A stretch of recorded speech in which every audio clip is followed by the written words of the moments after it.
Alô você, nós estamos começando aqui mais um episódio do Arivalcast, o pior podcast das redes sociais. Eu sou Arival Dias Casimiro, você já me conhece, sou pastor aqui da Igreja Presbiteriana de Pinheiros há 28 anos. Hoje nós vamos tratar de um assunto muito interessante, bem pertinente e bem debatido hoje no ambiente cristão evangélico, né? O convidado de hoje é o Ismael Sobrinho, doutor Ismael Sobrinho. Ele é casado com a Simone, pai de 3 filhos, Tiago, Laura e Ana, médico formado pela Universidade Federal de Minas Gerais. Ele é psiquiatra, ele é palestrante em escolas, empresas, igrejas e temas relacionados à saúde mental. Ele é professor também de pós-graduação em áreas relacionadas à saúde mental e neurociência. E também é um escritor. Nós temos aqui 3 livros dele, publicados recentemente. Esse aqui é Psiquiatria e Fé Saudável. Ele tem um também sobre depressão, que todo cristão precisa saber. E A Procura da Felicidade, né? E também pela editora Tomás Nelson, Psiquiatria e Jesus. E Psiquiatria e Fé Saudável. Eu misturei tudo, depois você fala dos livros aí. Saudações iniciais aí, doutor, por favor. Não, o prazer é meu, dar saudações para todo mundo aqui. Do melhor podcast da internet, né? Porque não é todo podcast na internet que a gente chama psiquiatra para falar na igreja. Então, para mim é um privilégio enorme ver essa temática da saúde mental tendo mais ambiente para a gente falar na igreja. É um assunto pertinente, pastor. Realmente, isso. O grande encrenca do mundo hoje é a saúde mental, né? Seja bem-vindo. Eu quero rapidamente aqui falar dos nossos patrocinadores. Revestimentos ecológicos. Essas pastilhas que vocês estão vendo aqui, para você revestir ecologicamente correto, e você pode reformar o seu apartamento, sua casa, usando essas pastilhas. Isso aqui é interessante usar também perto de churrasqueira, cozinha e área de lazer, né, piscina, etc. Então, esse pessoal é aqui de São Paulo, ele é uma fábrica, e eles vendem diretamente para o consumidor. Então, são várias padronais aí. Então, eu queria que você fosse lá no www.riveste.com.br. Entra lá, faz um contato e reforme a sua casa de forma fácil e sem fazer sujeira. A mulher vai agradecer muito se você ajudar nesse sentido. Então, revestimentos ecológicos.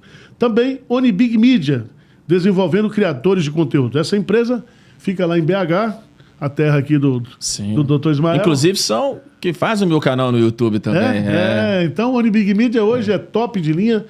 Eles trabalham com inteligência digital aplicado no canal do YouTube. Então, se você quer dar uma impulsionada, se você quer identificar público, se você quer gerar conteúdo, eles trabalham nessa área de orientação. Ele vai dar uma consultoria orientando você em como você deve fazer esse trabalho pelo canal do YouTube, tá bom? Então, Onibig Media. Também Tenda Criativa, agência de marketing digital. É uma empresa cristã especializada em marketing digital. Aí eles trabalham com tudo. Se você é um empresário que quer alavancar seu negócio no mundo digital, se você é pastor e deseja aprimorar o trabalho da sua igreja, as transmissões de culto, as redes sociais, né? Se você não está usando, pastor, as redes sociais para divulgar o evangelho, você está pecando, porque hoje é uma janela que se abre para o mundo. Então, procure esse pessoal da Tenda Criativa, que eles vão dar uma orientação segura para você. E, por fim, Porte Contábil, escritório de contabilidade e consultoria empresarial. Atua no mercado há mais de 20 anos, é uma empresa séria, bem atualizada nessa área de jurisdição, né? Eles trabalham com empresas, comércios, prestadores de serviço. Então, se você quer um escritório de contabilidade de confiança, consultoria de confiança, então procure esses nossos irmãos da Porte Contábil. Se você quiser também ser um patrocinador, dê visibilidade à sua empresa através aqui desse podcast, tá bom? Doutor Ismael, hoje nós vamos falar desse tema importantíssimo, né? Eu me considero um dos pastores que foram usado por Deus para trazer esse assunto para o ambiente da igreja evangélica. E você hoje é um instrumento, né, de Deus aí para falar nas igrejas, nos congressos, nas empresas, dando orientação para pastor. Primeiro, como nós podemos definir saúde mental e espiritualidade? Pois é, primeiro que é um tema muito interessante, né? Engraçado que quando eu formei, 20 anos atrás, a gente tinha muito preconceito no campo da medicina, da psiquiatria, da psicologia, de falar de espiritualidade. Então eu me sentia ali um estranho no ninho, ou seja, de um lado a igreja não falava de saúde mental e de outro lado os profissionais de saúde mental, eles viam com uma certa repulsa esse tema da espiritualidade. E eu lembro que mais ou menos há uns 10 anos atrás eu estava num congresso em Los Angeles, um congresso americano de psiquiatria, e quando eu entrei no congresso, eu peguei a programação, tinha uma plenária sobre benefícios da espiritualidade na saúde mental. E eu achei muito interessante e fui assistir. Então, nesse período para cá, de 10 anos, começou-se a estudar os benefícios da espiritualidade na saúde mental. E hoje, praticamente, a Associação Mundial de Psiquiatria ela já coloca o seguinte, que espiritualidade ela é um fator de proteção em relação à saúde mental. Por exemplo, pessoas que têm uma espiritualidade saudável, nós vamos conversar sobre isso, eles têm, por exemplo, 4 vezes menos chance de ter uma tentativa de suicídio. Então, esse campo de intercessão, ele começou a acontecer. Só que as pesquisas, elas dividem a espiritualidade em intrínseca e extrínseca. Sim. A extrínseca é quando você está buscando a espiritualidade para fazer algum tipo de barganha. Eu quero a religiosidade. ganhar alguma coisa. Eu quero que Deus resolva algum problema para mim e tal. Agora, a intrínseca é uma espiritualidade onde você não usa ela como um instrumento para ganhar uma outra coisa. Ou seja, ela forma a sua cosmovisão, a sua visão de vida. E aí os estudos vão mostrando que essa espiritualidade intrínseca, de propósito, de pertencimento, de senso de vida, ela realmente é um fator de proteção.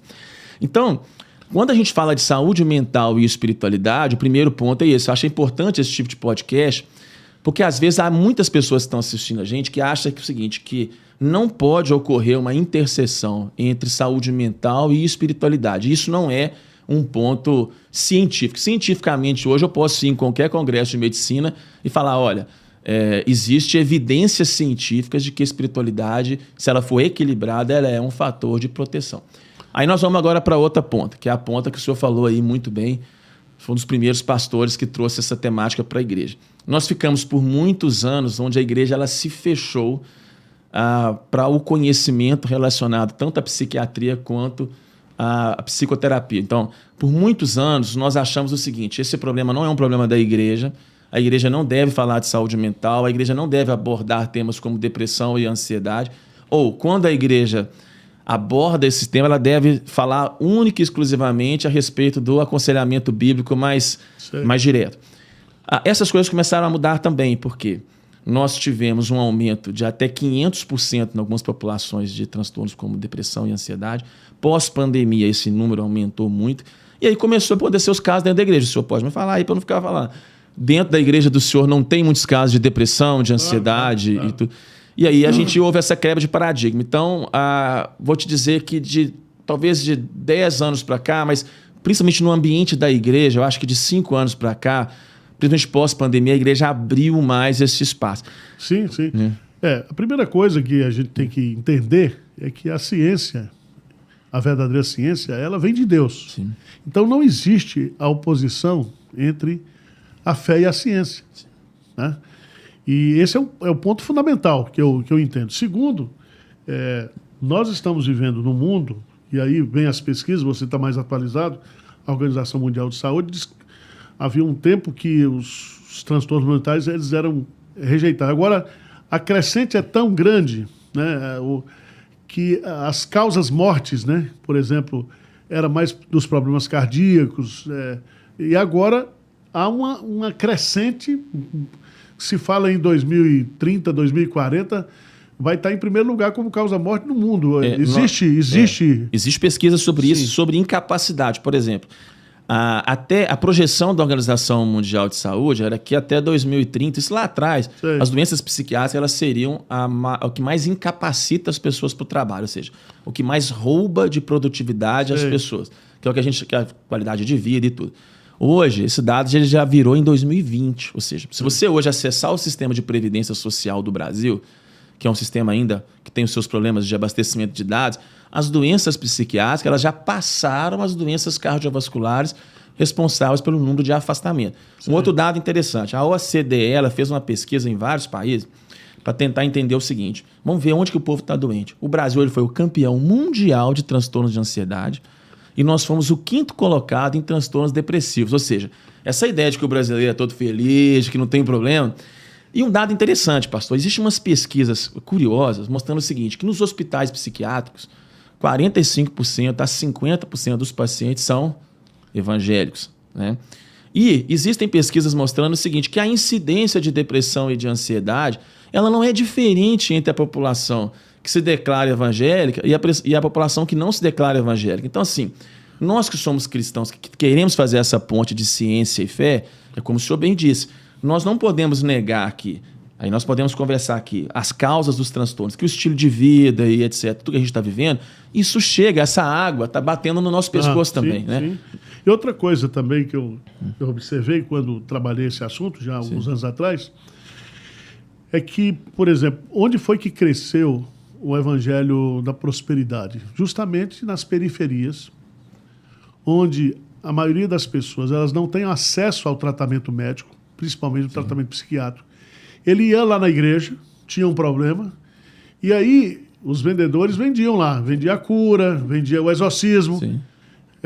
Uma criança com autismo era endemoniada, o cara que tinha problemas de alcoolismo é endemoniado, e aí começou essa... Não só isso, quadros às vezes leves, você ainda escuta no ambiente de igreja, por exemplo, que toda ansiedade é pecado. Há uma certa confusão entre o que é um transtorno de ansiedade médico, um transtorno de pânico, um transtorno de ansiedade generalizado, e o que Jesus, por exemplo, disse a respeito da ansiedade, da providência. As pessoas, da preocupação excessiva. Isso, que as pessoas às vezes chegam no consultório e elas dizem assim, doutor, eu estou em pecado. Eu falei, por que você está em pecado? Não, o pastor disse que eu estou em pecado porque eu estou sofrendo de ansiedade. Eu falei, não, peraí. Uma coisa é a preocupação que Jesus falou, outra coisa é um transtorno médico, biológico, que desregula o seu funcionamento cerebral, que faz você ter uma ansiedade clínica. Então, isso que o senhor falou é muito importante, porque esse movimento neopentecostal lá de trás, ele realmente criava uma barreira muito grande. Isso hoje vai migrando para novas vertentes, né? Mas realmente foi o nosso problema. O pastor dizia, olha, se você está com remédio, joga o remédio fora. Né? Uma estupidez muito grande. Agora, eu queria... qual é a dificuldade que a pessoa tem? Você também é um especialista hoje em neurociência, porque o cérebro é um órgão. Então, você trata dos rins, você trata do fígado. Quando chega para tratar da cabeça, as pessoas têm dificuldade. Né? E os neurotransmissores, e as pesquisas estão aí mostrando que eu teve um caso de um pastor mesmo, que o pai dele cometeu suicídio, não tinha razão, motivo, e o filho dele, que era um neurocirurgião, tirou o cérebro, fez uma pesquisa e viu que estava faltando ali a substância que tira o prazer de viver, como é o nome? A serotonina e outras. Assim. Então, ficou provado que o pai dele não tinha nenhum perfil depressivo, mas houve uma descompensação, né, do ponto de vista do cérebro. Sim. E o cara cometeu suicídio. Como é que você vê aí a quantidade de pastores, né, de adolescentes crentes, de missionários depressivos e cometendo suicídio? Não, a gente tem várias discussões nessa pergunta. Primeiro é o seguinte, isso nada novo debaixo do sol. Sim. Se nós formos ver na Bíblia, nós não podemos falar que eles tinham depressão, porque não foi feita uma avaliação clínica. Certo. Mas se você pega Jeremias no capítulo 20, ele diz, maldito o dia que eu nasci, para que eu vim nesse mundo? Só para sofrer tristezas e desilusões, né? Por que não me mataste no ventre materno? Elias, em Reis 19, ele diz, basta, toma logo a minha vida, que eu não sou melhor do que os meus pais, né? Há uma dificuldade a gente entender as emoções. Vê que Jesus no Getsemane, ele não foi nada focado numa autoajuda. A minha alma está abatida numa tristeza mortal, né? Então, assim, a Bíblia não é um livro que nega as emoções. O segundo ponto é exatamente esse que o senhor colocou. Nós entendemos que nós nascemos de novo ali na nossa natureza espiritual. Todo mundo sabe que o corpo glorificado só vai ser lá na nossa vida eterna. Enquanto nós estamos aqui, quem está assistindo a gente vai ter que lutar com alguma enfermidade. Se não tiver enfermidade, não morre, né? Alguém vai ter uma enfermidade algum dia. Certo. Agora, realmente, nós temos uma capacidade, por exemplo, eu nunca vi uma pessoa expulsar demônios de uma dor de dente. Você já viu alguém falar assim que... Não. Eu nunca vi alguém quebrar uma maldição hereditária em relação, por exemplo, a um diabetes insulino dependente. Eu nunca vi ninguém dizer assim, olha, você é diabetes, nós temos que quebrar uma maldição hereditária. Agora, quando nós falamos de depressão e quando nós falamos de transtorno de ansiedade, as pessoas vão o quê? É maldição hereditária, é porque está em pecado, é porque é falta de fé.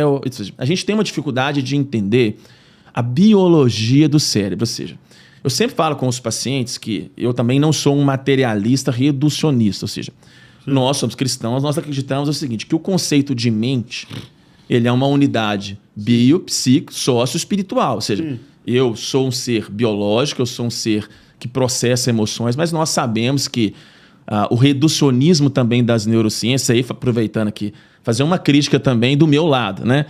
Se você vai para o neurocientista hoje, ele também tem o excesso de querer explicar todos os fenômenos da existência por meio da neurociência. E a gente sabe que isso é um grande problema. O homem é um ser espiritual e nós sabemos que essa interseção do espírito com o cérebro é que gera a mente.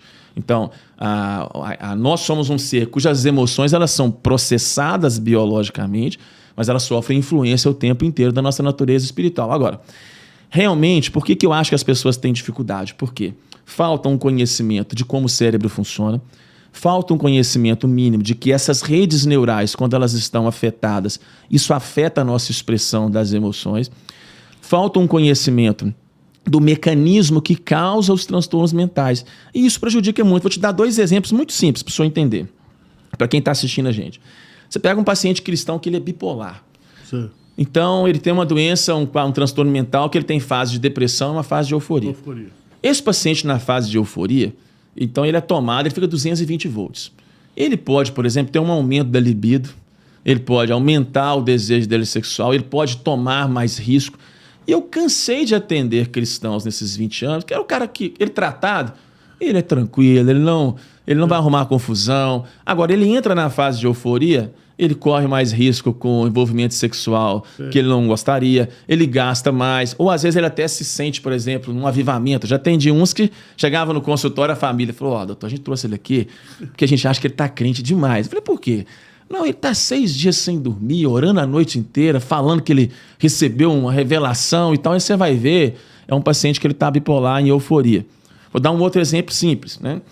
Há uns 2 anos atrás, uma família me procurou. Olha, por que o cérebro ele é muito importante? Bom, nós trouxemos aqui, ele é pastor, ele tem 70 anos, ele sempre foi uma pessoa correta, com uma moral muito ilibada. E, doutor, ele está mexendo com as pessoas na rua, ele está cantando mulher. Sim. Eu falei, é mesmo? Eu falei, como é que está a memória? A memória está começando a falhar. Eu falei, vamos fazer uns exames dele? E aí eu fiz a ressonância magnética e tudo. Ele tinha uma atrofia muito acentuada no lobo frontal do cérebro. E o lobo frontal do cérebro ele é meio como se fosse o freio de mão. De uma maneira bem simples, aqui, ele é que trava a sua vida. E esse paciente, esse pastor, ele tinha o quê? Uma demência frontotemporal que estava começando. Uma das características da demência frontotemporal, muitas vezes, é uma desinibição e uma erotização. E a família achando que ele estava ficando sem vergonha, que ele estava ficando safado depois de velho, sabe? Ficou sem filtro. Ficou sem filtro. Sem controle. Aí ele estava sofrendo um julgamento por parte dos irmãos da igreja. E eu falei, gente, vamos lá. Não é nada relacionado à safadeza, não é porque ele... Aqui, ó, mostrei para a família que é atrofia e tudo, mostrei o exame. O que a gente faz, doutor? Não, vamos tratar, vamos tirar ele das funções, né? Vamos fazer... Ou seja, a gente tem uma dificuldade, por quê? Porque a gente acha que a doença psiquiátrica ela não tem um mecanismo químico neurobiológico existente. Hoje você vê, pastor, gente no YouTube séria, fazendo vídeo, falando, por exemplo, que depressão não existe, que não tem base neurobiológica para depressão, que depressão é uma invenção dos médicos para poder ganhar dinheiro dos pacientes. Da indústria farmacêutica. É óbvio que a gente tem os excessos diagnósticos, a gente pode discutir isso no outro podcast, sobre os pontos falhos da psiquiatria moderna. A gente sabe, por exemplo, como eu disse aqui, você negar que a gente tem uma influência espiritual é um ponto cego. Agora, daí você dizer... Mas não é só na psiquiatria, não. Tem cara que serra a perna, põe implante. Na área de beleza, hoje existe excesso. Então, claro. A questão toda que eu vejo há um preconceito nessa questão do tratamento mental. Não sei se é porque a gente vem de uma cultura que, quando se falava em tratamento, era um tratamento em hospício. Sim. E tinha aquele tratamento com choque elétrico, aqueles negócios tudo. Quando hoje a gente vê que a ciência ela evoluiu, ela pesquisou muito nesse campo e nós estamos precisando. Não é uma questão de... Eu sempre digo aqui, eu vou no psiquiatra todo ano. Né? Já fiz terapia também, né? Só que a terapeuta era muito cara. Não, é o seguinte, ele não ficou bom até hoje, mas pelo menos ele tentou, entendeu? Né? Não, mas pelo menos eu reconheço, eu sou um doido consciente. Né? Eu tô aqui porque, de fato, aliás, a Bíblia fala que tudo começa na mente. Né? Se você não tratar, se você não tem uma mente saudável... Eu queria aproveitar, né, essa questão toda aqui. Quais são, por exemplo, são várias doenças, mas quais são os sinais, as evidências que a pessoa está começando a ter um transtorno mental? Um exemplo. Pois essa é uma linha que às vezes ela é tênue, né? Mas a gente sempre trabalha com uma ideia, primeiro, de cronicidade, ou seja, não existe transtorno mental que é uma coisa, exceto situações atípicas, um surto psicótico agudo, essa é outra história. Mas a gente trabalha com uma ideia de que isso dura-se um tempo suficiente, isso atrapalha a interpretação que o paciente faz da realidade, ou atrapalha a leitura que ele faz de si mesmo, ou atrapalha a relação emocional que ele constrói com as pessoas e, obviamente, a sua produtividade funcional. Então, vamos dar um exemplo, por exemplo, da depressão.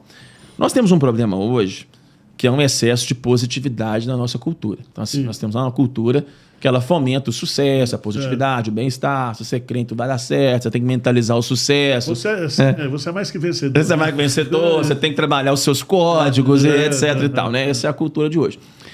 Sucesso é mentalidade. Então, se você pega os livros, uma pessoa que está assistindo a gente, ela pensa assim, rapaz, eu não sou feliz porque eu sou um incompetente, porque é tão fácil, né? É só, como é que é? Você tem que ser mais esperto que o diabo, né? E pronto, e acabou, aí pronto. Só que o seguinte, por outro lado, a gente então tem uma dificuldade, por exemplo, de reconhecer a tristeza como um fenômeno normal. Né? Você vai sentir tristeza, eu vou ter tristeza. Jesus teve tristeza. Né? Ou seja, sentir tristeza não é pecado. Na humanidade perfeita, né? Imagina na humanidade perfeita. Imagine nós da imperfeita. Exatamente. Já falo assim, gente, se Jesus falou que teve uma tristeza mortal, imagina a gente, né? Agora, quando nós falamos, por exemplo, numa depressão, a depressão ela tem que ser uma tristeza que ela dura pelo menos 15 dias. Lógico que na prática isso é muito mais. E ela tem que ser acompanhada não só de tristeza, perda de energia, perda de prazer, isolamento, perda de iniciativa, isolamento, alterações de sono, de apetite, dores, alterações cognitivas que as pessoas não entendem, memória, atenção, concentração fica pior. Então, ou seja, e isso tem que prejudicar o funcionamento social ou ocupação do paciente. O paciente chega no consultório, às vezes, ele está triste. Vou fazer uma anamnese, ele não está com perda de energia, ele consegue trabalhar, ele ainda consegue ter prazer em algumas coisas. Quando eu vou ver, a tristeza dele é proporcional ao que ele está vivendo. Nós não vamos medicar esse paciente. Ele pode fazer terapia. Aliás, quem está assistindo a gente, depressão leve, ansiedade leve, não se trata com remédios. Se trata com psicoterapia e depois a gente pode falar das mudanças de estilo de vida. Mas, assim, esses casos leves não precisam de remédio. Então, a gente trabalha muito nessa ideia, né, da disfunção e tudo. E sempre vendo o seguinte, genética, que é uma coisa muito importante, né? A gente sabe, por exemplo, que se você tem um pai ou uma mãe com depressão, o seu risco ele aumenta até 300%, 400%. Então, assim, quem você está assistindo, seu pai, sua mãe teve depressão ou um transtorno de pânico, não é maldição hereditária, é genética, né? Hoje, pastor, a gente sabe que até os nossos comportamentos nós herdamos dos nossos pais. É o que a gente chama de epigenética, ou seja, o nosso arquivo de fábrica, e ele já vem, o senhor falou do álcool, tem pessoas que já têm genes que predispõem, por exemplo, a ter uma compulsão por álcool, a ter uma compulsão por sexo. Eu falo isso muitas vezes em palestra, falo, gente, você atende ali no gabinete pastoral. Aí você fala assim, pô, mas o pai tinha vício em sexo, a mãe não, isso é uma maldição. Não, hoje a medicina tem estudos mostrando que certos comportamentos, eles têm ali uma influência genética, você é predisposto geneticamente. Influências de infância. Então, a entrevista psiquiátrica, ela vai avaliar muito esses caminhos. Agora, não é uma tristeza passageira e nem uma ansiedade normal. Ansiedade normal, pastor, todo mundo tem. Se você não tiver ansiedade, você não prega, você não sai de casa, você não... Né? A ansiedade, ela é uma defesa. Um pré-treino natural. Né? Isso aí. Gente, você está gostando aqui da discussão? Nós estamos aqui com o Dr. Ismael trabalhando justamente esse tema saúde mental e espiritualidade. Há muitas pesquisas hoje, doutor, inclusive a UCLA, a Universidade da Califórnia, você falou em Los Angeles aí, ela trabalha muito com essa psiquiatria, psicologia comportamental. Sim. E há muitos estudos hoje mostrando, por exemplo, o poder da fé, o poder da oração, O poder de você crer em Deus e orar num tratamento, por exemplo, prolongado de câncer, de qualquer outro tipo de doença. Que a fé ajuda realmente, ela produz, ajuda a produzir prazer e mudança de capacidade de você enfrentar a situação. Aquilo que Paulo fala, tudo posso, é aquele que me fortalece. Então, às vezes a gente não entende que tudo posso naquele que fortalece para enfrentar a crise, a doença. O problema é difícil, a gente só pensa no triunfante. Né? Na correção total do problema, e não no transpor o problema. Essas pesquisas, elas são interessantes. Primeiro, assim, isso começou a mudar na década de 80, com um grande profissional dos Estados Unidos chamado Harold Koenig. E ele escreveu um livro chamado Tratado de Saúde e Religião. E o que os pesquisadores lá da escola dele faziam? Eles pegavam pacientes internados, por exemplo, com depressão ou com uma doença. Tem um estudo com HIV, e esses pacientes, às vezes, eram alvos de intervenção religiosa e outros não eram alvos de intervenção religiosa. E eles viram o seguinte, que o sistema imunológico dos pacientes que tinham essas práticas espirituais reagia melhor do que o sistema imunológico dos pacientes que não tinham uma prática espiritual. Isso é um ponto. Hoje nós temos, por exemplo, tem estudos belíssimos na internet que são assim. Você pega 2 grupos, um controle, que a gente chama. Então, eu pego pessoas com a mesma doença, um quadro depressivo, e um grupo ele tem uma prática religiosa ativa. E aí eu consigo fazer uma dosagem no sangue de uma substância que a gente chama de marcadores inflamatórios. O que é isso? São substâncias que quando elas estão altas, elas mostram que o corpo não está legal. E você tira umas fotos do cérebro, que é uns exames de imagem, que é como se fosse uma ressonância, que ela tivesse fotos mais detalhadas, mais coloridas. São exames mais sofisticados, usados muito em pesquisa. E aí você compara e aplica um teste de depressão, um teste de ansiedade. Quando eu comparo daí a 3 meses, 4 meses, o grupo que sofreu a intervenção e o grupo que não sofreu a intervenção, o grupo que sofreu a intervenção, o cérebro, essas áreas, tipo o núcleo accumbens, que é uma região relacionada à felicidade, está mais ativado. Aí você pega esses marcadores de sangue, eles estão mais baixos. Ou seja, você tem um resultado muito positivo. Agora, voltando aqui ao que eu estava falando antes, nós sabemos, aí é como uma questão cristã, que isso é uma coisa que transcende. Eu brinco que a neurociência ela consegue só ver o fenômeno, mas ela não consegue entender a causa do fenômeno. Né? Veja que a Bíblia diz o quê? Que o Espírito testifica ao nosso Espírito. Né? Então, quando alguém exerce aí, um cristão, você está assistindo a gente aqui, você tem o americano chama de coping, ou seja, você tem lá, você ora, você medita nas escrituras, você tem ali a sua disciplina do ordinário bem feito. Olha, nós que somos cristãos sabemos o quê? Que isso gera assim, um input espiritual, que isso indiretamente vai ter um efeito, e aí a medicina já consegue mensurar isso. Olha, peraí, nós não podemos dizer totalmente a descrição do fenômeno, mas é fato que existe uma mudança no cérebro, existe uma mudança na arquitetura, e nós chamamos isso, pastor, de neuroplasticidade. Você já deve ter ouvido sobre isso. Né? Neuroplasticidade é como que o cérebro se transforma. O perigo é que, às vezes, o cientista ele quer levar tudo para o âmbito assim, não, a fé, então, é só o seguinte, é uma neuroplasticidade fruto de uma crença. Né?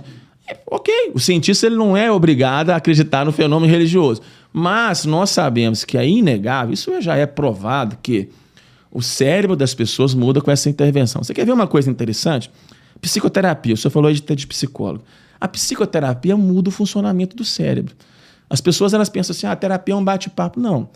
Quando você tem uma psicoterapia organizada, os estudos mostram que a arquitetura dos neurônios, ou seja, há uma remodelação, como se tivesse trilhas e estradas, essas estradas elas mudam de design, ou seja, você consegue mudar o design de regiões do cérebro, construir sinapses, construir comunicações neurais por meio de terapia. Então, quem está assistindo a gente tem uma prática espiritual, e isso, as evidências são enormes sobre isso, você sim tem 2 ganhos. Primeiro que você tem um ganho, então, neurobiológico, isso eu não tenho dúvidas. A gente sabe que, por exemplo, você tem uma espiritualidade. Quer ver um exemplo simples, pastor? Eles fizeram um maior estudo sobre mortalidade no mundo. Então, eles estão seguindo essas pessoas por décadas no Reino Unido. E eles queriam entender o seguinte, por que faz as pessoas morrerem? E a primeira hipótese era o seguinte, é diabetes, hipertensão, fumar, tá normal, né? Sabe o que ganhou nos estudos?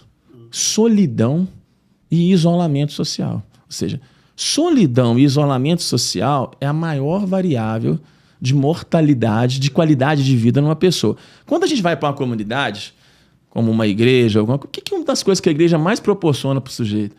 Comunhão, integração, relacionamento. Então, assim, nós sabemos que Tá a vendo fé... aí? né? Você que diz que é de Cristo, é de Cristo. Não vou congregar. É desigreja. Você tá fora da ciência. Você vai morrer mais cedo. Fora da Bíblia. Não, mas é verdade. As pessoas, elas subestimam isso, o poder terapêutico de uma comunidade. É lógico que nós sabemos que há o Espírito Santo, nós sabemos que Sim. há um corpo orgânico. Algo sobrenatural. A graça envolvido. operante. Nós não estamos aqui, porque depois eles pegam os recortes do YouTube, eles vão falar assim, olha, fizeram um podcast lá em Pinheiros, mas assim, nós não estamos dizendo aqui que o cérebro explica tudo. Aliás, eu não acredito que a mente é só o cérebro, né? Ou seja, a mente é uma coisa, é uma entidade biopsicoespiritual. Pois né? mas eu queria... quando eu... Há anos atrás, né? 30 e tantos anos atrás... estava começando a discutir essa questão da psicologia da religião, né? E William James, que era o pai da psicologia da religião, ele dizia que a fé é a suprema emoção. A fé é a suprema emoção. A gente, às vezes, na igreja também, nós temos dificuldades, né, de tratar dessa questão. O que seria emoções saudáveis? Emoções saudáveis. Primeiro é o seguinte, o que é uma emoção? Porque uma emoção, veja bem, você, de uma certa forma, para expressar uma emoção, você tem várias coisas que acontecem no seu cérebro. Então, você tem um conceito que vai se fundir a inúmeros conceitos, o cérebro vai interpretar aqueles conceitos e, a partir disso, vai ser gerada uma emoção, como uma ansiedade, uma coisa. Então, vou dar um exemplo bem simples para quem está assistindo a gente. Como que o cérebro, de um certo ponto, até eu brinco com os pacientes que o cérebro é mais calvinista do que a gente pensa. Por quê? Hoje, você vai sair aqui na calçada e vamos supor que tem uma senhora andando com um poodle e o poodle solta da coleira dela. Você vai olhar o poodle, você não vai sair correndo, você vai continuar andando. Agora, vamos supor que tem um cara andando com um pitbull e ele solta da coleira. Sim. O que vai acontecer se você for um cara com juízo? Você vai querer correr aqui para dentro ou correr do cachorro, se ele vier em sua direção. Sim. Por que você sabe, pastor, que um poodle é um cachorro manso e um pitbull é um cachorro bravo? Você tem conceitos. Você tem conceitos, né? Uma criança de 1 ano, se eu soltar ela para brincar com um poodle ou um pitbull, ela vai morrer, porque ela não tem o quê? Um conceito instalado. Então, ao longo da vida, vão sendo instalados vários blocos de conceitos, né, na nossa mente. Então, imagina, eu falo com os pacientes, ó, Deus te fez, então juntou lá o espermatozoide e tal, começou a formar a rede de neurônios, e aí é bonito, porque a partir da 16ª semana de gestação, essa multiplicação de neurônios ela começa a acontecer de uma maneira cabulosa. Então, 16 semanas, assim, pipoca neurônio, aí conecta. E aí os estudos mostram que desde gestação você já começa a receber informações, né? E essas cadeias de neurônios vão formando esses conceitos. Isso vai ser muito importante porque isso lá na frente, se essa cadeia foi bem organizada, isso vai te possibilitar ter uma emoção mais saudável e mais calibrada. Então, eu ter ansiedade, que é uma emoção proporcional a um estímulo, e isso depende o quê? De todo um neuroaprendizado que eu fiz. Então, essa pergunta, ela parece uma pergunta simples, mas ela não é. Muitos comportamentos que as pessoas têm, já viram aquela coisa assim, o paciente fala assim, doutor, tô igual Paulo, o bem que eu quero fazer, eu não faço. Entendeu? Aí você vai ver a história dele de vida, ele teve um neuroaprendizado que condicionou muito ele a certos comportamentos. Então, uma emoção saudável é essa o quê? Interpretação correta, você ter um estímulo e uma expressão emocional adequada à situação, ao tempo e ao espaço, né? Sendo que, muitas vezes, a emoção ela é disfuncional além do nosso controle. Então, eu brinco que é calvinista porque se o seu cérebro ele foi muito condicionado na infância, tem estudos, por exemplo, com crianças que sofreram abuso. Então, você tem uma região do cérebro que chama amígdala, que é o centro do medo. A gente sabe que crianças que sofreram abuso, eles têm uma excitação nessa região do medo. Sim. Então, esse menino, ele cresce, ele tem essa excitação. Esse botãozinho do pânico dele é um botãozinho mais excitado. Quando ele tem uma situação de estresse na idade adulta, ele tem uma reação muito mais intensa do que aquela pessoa que não sofreu. Sim. Aí que está o nosso problema até no lugar da espiritualidade. Por quê? Nós, às vezes, queremos formatar todo mundo numa receita de bolo, né? Então, assim, não. As emoções têm que ser dessa forma. Pastor, o crente tem que ser... Tem até aqueles hinos, né? Assim, Jesus é alegria, euforia. Não é, né? Assim, então, quem está assistindo a gente tem que entender o seguinte. nós tivemos um novo nascimento, claro, né? Isso é fato, você é pastor, você pode dar uma aula aqui. Mas agora, a nossa remodelação desse circuito mental, a nossa renovação da mente, isso é um processo o quê? Dinâmico, progressivo, né? Então, muito crente ele tem que entender o seguinte, os arquivos do pastor Arival são diferentes dos meus arquivos. Paulo usa lá os conceitos como fortaleza da mente, a psicologia hoje usa esquemas mentais, erros cognitivos, mas vocês estão falando da mesma coisa, né? Você vê que, eu acho que Paulo foi brilhante, porque ele deu muita ênfase até a essa questão do pensamento. Tudo que é bom, perfeito, agradável, seja isso que ocupe o vosso pensamento, né? Então, assim, e hoje a psicologia positiva, por exemplo, a base dela é o quê? Assim como o homem o pensa, assim ele é, né? Então, assim, ou seja, muita coisa não é problema para a gente cristão. Então, uma emoção é isso. O que é uma emoção? A emoção é um processamento que o cérebro faz baseado em aprendizados prévios em cima de algo que você está vivendo hoje. Ela vai ser adequada, saudável, dependendo do seu estado atual, do estímulo da sua história prévia. Isso é muito bonito, né? Perfeitamente. É muito bonito. Tá gostando aí? Esse aqui é o Dr. Ismael. Ele é um privilégio muito grande tê-lo aqui. Aproveita e se inscreva nos nossos canais, nas nossas redes sociais. Vai aparecer no final aqui também os contatos dele, para que você possa, através das redes sociais, entrar em contato com ele, né? Mas vamos lá, vamos voltar aqui e falar mais sobre esses assuntos, né? Tem várias perguntas aqui, né? Que conselho você daria a alguém que está lutando para encontrar propósito em sua vida espiritual durante um período de sofrimento mental? Eu acho que, primeiro assim, nós temos um problema na nossa cultura em relação ao sofrimento. Então, assim, eu até tenho dito esses dias, assim, conversando com algumas pessoas, o consultório de psiquiatria, ele é muito enriquecedor para nós psiquiatras, porque a gente vê o sofrimento muito de perto, né? Então, a primeira coisa é o seguinte, parece um conceito meio cristão óbvio, mas o justo sofre, né? Infelizmente, nós desaprendemos essa ideia de que o cristão sofre, né? Então, eu vejo as pessoas, pastor, no consultório, cristãs, elas estão tão enredadas nesse evangelho da autoajuda, essa coisa meio coachiniana de que tudo vai dar certo, essa coisa tão positivista secular, essa coisa que quando o raio cai na cabeça deles, eles não têm um preparo. Então, assim, primeira coisa é você entender que você é humano, que você realmente é uma pessoa que está sujeita às intempéries do mundo, né? Esse é um ponto. Segundo, a doença psiquiátrica, se você está passando por depressão ou um transtorno de ansiedade, ela vai fazer com que você interprete o mundo de uma maneira pior do que ele é. Ou ela vai fazer você sofrer mais do que você deveria sofrer. Então, eu falo com os pacientes, você está com uma depressão, uma ansiedade, é como se você tivesse uma miopia emocional. Então, e esse é o segundo ponto. O que você faz se você tem miopia e você está com a dificuldade de enxergar? Você vai lá no oftalmologista, coloca o óculos para que você possa enxergar adequadamente. Então, a psiquiatria, quando você procura um tratamento médico, ele não vai pagar o seu boleto, o remédio, ele não vai trazer a pessoa amada em 3 dias, ele não vai mudar o seu casamento instantaneamente, mas ele vai te proporcionar enxergar a realidade da maneira que ela é. Porque o paciente ansioso, por exemplo, ele tende a chegar lá no consultório com aquele pensamento trágico. Nossa, cara, Deus não me ama, o mundo acabou, vai vir uma nova pandemia. Eu vi isso muito na pandemia, né? Nossa, Deus, agora vai morrer todo mundo, etc. A lei de Murphy, né? Se alguma coisa ruim vai acontecer comigo. Aí o paciente com depressão, você pega lá, por exemplo, vamos dar um exemplo bíblico aqui prático. Você pega lá Elias em Reis 19, uma história interessante. Ele tinha acabado de pegar os profetas de Baal e sapecar todo mundo, né? Aí vem a Jezabel querendo matar ele. E aí a Bíblia diz que ele literalmente, ele quebra, né?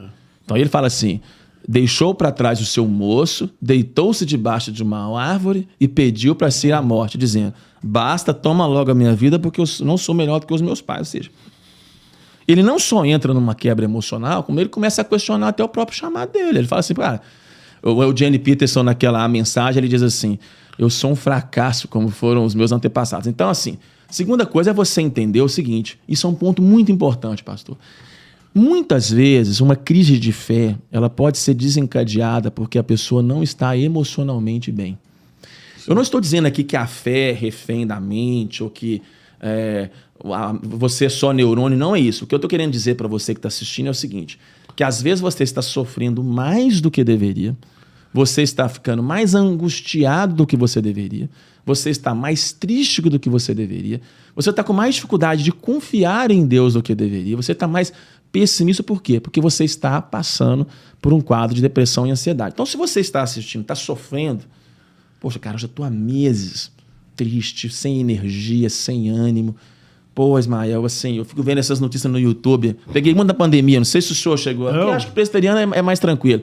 Mas chegavam os pacientes no consultório e aí eles falavam assim, doutor, tô morrendo de medo. Não, eu vi um vídeo lá, cara, apocalíptico, vai vir a nova ordem, a besta, eu não sei o que e tal. Eu falei, cara, desliga esse YouTube, porque você vai ficar louco vendo esses vídeos. É cada hora. Não, porque na abertura da Olimpíada tem isso, aquilo, e as pessoas estão ficando loucas com essas escatologias ruins e tudo.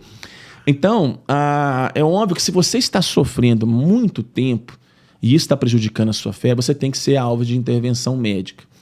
Aí você disse bem, mas eu não vou tratar. Peraí, se o rins disfuncional, você trata.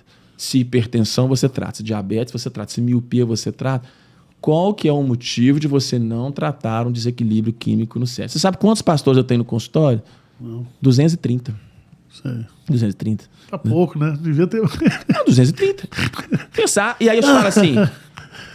tem de tudo, tem reformado, tem pentecostal, o quê? São gente, né? É isso aí, a gente tem que tratar, né, pastor? Sim.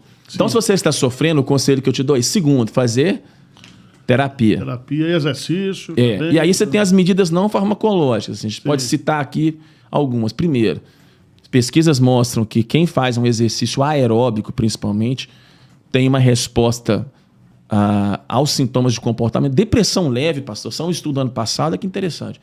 Correr teve o mesmo resultado de antidepressivo para depressão leve. Olha que interessante. Um estudo de Taiwan mostrou o seguinte, com 250 mil pessoas, que quem caminhava 90 minutos por semana tinha um resultado de saúde muito melhor. E um outro estudo mostrou que pessoas que tinham ansiedade, que tinham 60 minutos por semana de atividade aeróbica, tinham 2 vezes mais chance de evoluir melhor do que quem não fazia atividade física. Pô, 60 minutos, cara, é 4 treinos de 15. Né? Segundo, a alimentação. Né? A alimentação é muito importante. Não estou falando para você ser xiita aqui, mas, por exemplo, nós sabemos que os estudos, infelizmente, a dieta brasileira, os estudos pegam muito dieta mediterrânea. Sei. Então, dieta...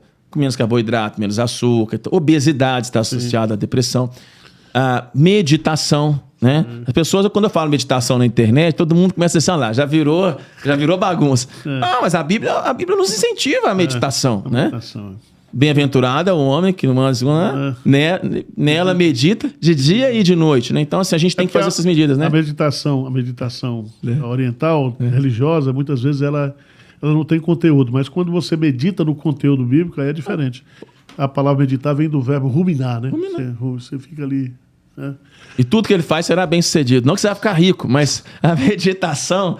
Mas eu falo que a gente... O senhor não acha, assim, como pastor, isso é uma coisa interessante. Quando você vai para as pesquisas, o termo chique hoje é mindfulness, né? Meditação.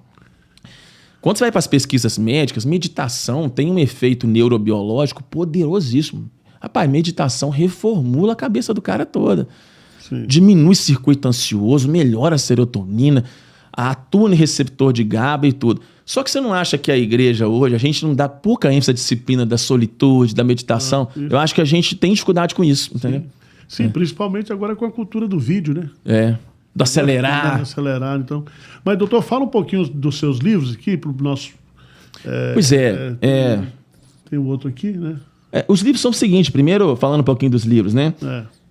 Em 2019, eu escrevi o primeiro livro, 2017, desculpa, foi o Depressão, que todo cristão precisa saber. Certo. Que foi pela editora Vida. Certo.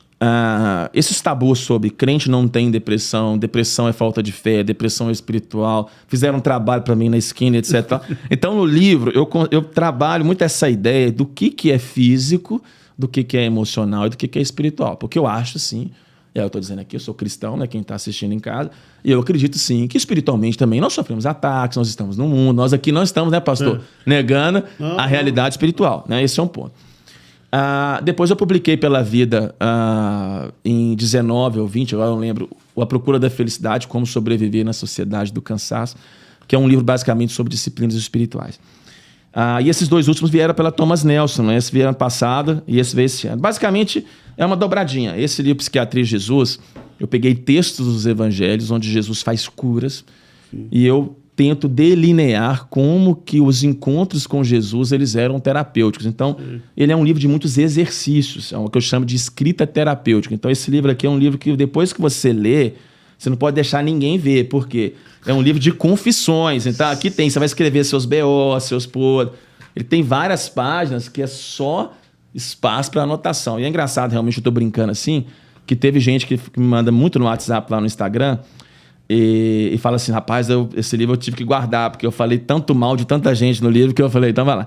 E depois eu escrevi esse livro esse ano, pastor, que foi um livro sobre comunidades terapêuticas, como que a igreja pode ser uma comunidade terapêutica. E, infelizmente, essa onda positivista, materialista, esse evangelho da autoajuda, infelizmente, ele tem construído comunidades que não são terapêuticas. Esse espaço, por exemplo, que o senhor está dando aqui, é um espaço importante, porque uma igreja ela começa a ser terapêutica quando ela reconhece que existe um problema. Certo. Tem gente que não reconhece que tem um problema. Você vai falar de depressão, fala, isso é coisa do ímpio, isso é coisa de cristão. Não. Então, os livros são bem práticos e bem simples. Tá. Não sou o John Piper. Os meus livros são para pessoas comuns para escrever. É isso aí. Então, gente, nós estamos chegando aqui ao final do nosso programa, É um prazer muito grande receber aqui o Dr. Ismael. Ele é muito recomendado, né? E também você, pastor, se a sua igreja quiser fazer um seminário, trazer esse assunto para a pauta da igreja, porque você não pode fechar os olhos para a realidade. Tá? Nós estamos hoje com igrejas cheias de pessoas doentes. Tem doença espiritual? Sim, o pecado é a pior das doenças. Mas tem as doenças que são justamente na questão emocional. E a gente cumprimenta quem a gente conhece. Certo. Eu sempre digo que se o pastor ele for para o gabinete e ele escutar, não sei se o senhor ainda tem tempo para fazer gabinete, assim, como é que é a sua vida, pastor? Eu faço igual Jesus, é uma consulta só, igual... Mas no gabinete vai me dizer que hoje o gabinete pastoral ele não é talvez a metade questões relacionadas à saúde mental? Sim. Né? Então acho que a gente... Né? Uma coisa que eu queria deixar aqui, eu li agora um livro, é O Homem Mais Feliz do Mundo, uma autobiografia de um irmão nosso, judeu, que sobreviveu, né, ao campo de concentração nazista. E ele dá um testemunho lá muito bonito, e ele fala que nós, como seres humanos, nós não temos a dimensão da nossa capacidade de enfrentar o sofrimento. Sim. Porque hoje, com qualquer probleminha, as pessoas transformam aquele problema como se a vida não fosse um vale de sofrimento, de dores. Então, acho que Deus já fez a gente também com essa capacidade. Por isso que Paulo, ao invés de pregar o evangelho da prosperidade, ele fortalecia a alma dos discípulos, dizendo que, através de muitas tribulações, nós entraremos no reino dos céus. Né? Eu acho que a Bíblia diz que Jesus aprendeu a obedecer pelas coisas que ele sofreu, que nós não temos um sacerdote incapaz, né? Então, eu falo que a igreja, quem está assistindo a gente é muito rico. Eu falo que eu sou um apaixonado da ideia de igreja, não só por ser psiquiatra, porque eu acho que a igreja realmente é um lugar de cura, né? Sim. Mas quando nós saímos desse discurso positivista, quando nós abrimos para que as pessoas compartilhem as suas dores, faz fila para aconselhamento. Então, assim, eu tenho alguns pastores que eu atendo. É engraçado, pastor, assim, eles às vezes passam por uma depressão, eles falam assim, doutor, depois que eu passei, eu cheguei na frente da igreja e contei. Falei assim, gente, eu fui num médico e tal. Aí ele falou assim, meu telefone na segunda-feira, ele não para, porque as pessoas começaram a me dizer, pastor, eu também tô com depressão, eu também tô com isso, etc e tal. Então, às vezes a gente acha que não tem, porque a gente não fala, né? Gente, por favor, as suas considerações finais aí. Só agradecer a turma aqui de São Paulo, de Pinheiros, Brasil inteiro. Acho que a gente tem que falar. Eu falo que saúde mental é um assunto espiritual. Então, assim, se você quer guardar alguma coisa desse podcast, guarde essa frase. Cuidar da sua saúde mental é cuidar da sua vida espiritual. Porque se a sua saúde mental quebra, a sua vida espiritual vai quebrar também. Certo. Então, guarde isso no seu coração. Cuidar da sua saúde mental é cuidar da sua vida espiritual. Né? Gente, muito obrigado, doutor Ismael. Eu que agradeço. Vai sair aí os contatos dele, tá certo? Até o próximo episódio do Arivalcast. Um grande abraço. Até mais.